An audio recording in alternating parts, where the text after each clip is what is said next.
Hello and welcome back to Infinite Roleplay. I'm Nelson. Now, in this episode, in this vlog, I'm just going to show you a couple of things that I've already created and just go through a swift overview of some of my trials and tribulations in terrain crafting.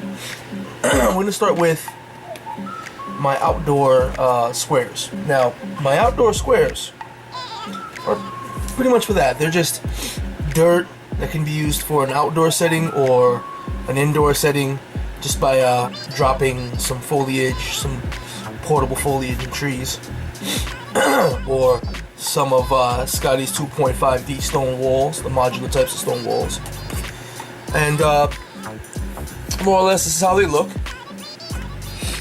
It's simply some brown texture paste that I made, painted on, then dry brushed with some tan or lighter browns in there.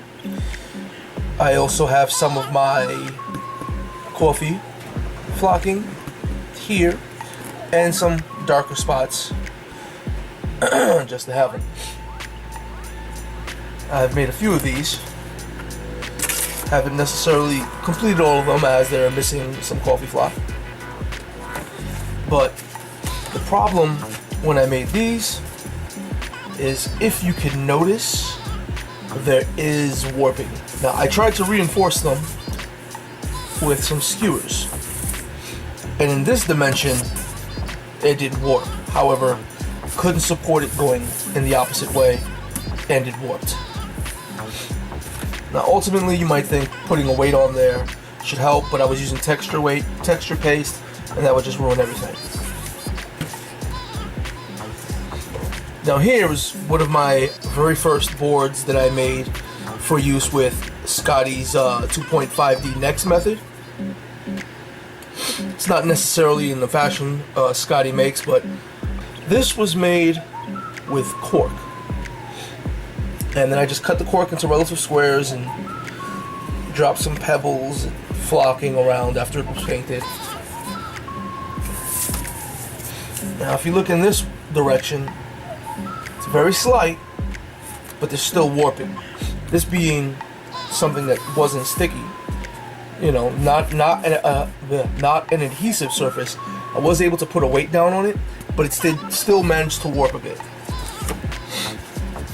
Finally, I decided to go straight up foam. Now this is a piece of foam board that I peeled the paper off of and glued down to some cardboard. This one was created just by running a pen, ballpoint pen, to carve the surface, and then using a few different methods I've gone over in previous videos to add texture. Now I didn't add any flocking to this, as I wanted a slightly cleaner look, but the difference with this one is that it was based on double corrugated cardboard. Now this double corrugated cardboard came this way, and it was great against warping. You know, it's not really warped at all from any direction. And I did use PVA to glue everything down as opposed to hot glue, because in a 12-inch by 12-inch tile, hot glue was going to dry entirely too fast for me to get a decent amount of coverage so that this adheres. Now, finally, as far as the 1-foot tiles are concerned, we have this monstrosity. I created this monstrosity as a demonstration for different techniques for creating these types of tiles, and this was based off of single corrugated cardboard. Now since then I covered the corrugation to hide it. I went over these steps in the previous videos where we created this monstrosity. Now the reason is that I took two 12-inch by 12-inch sheets of cut single corrugated cardboard.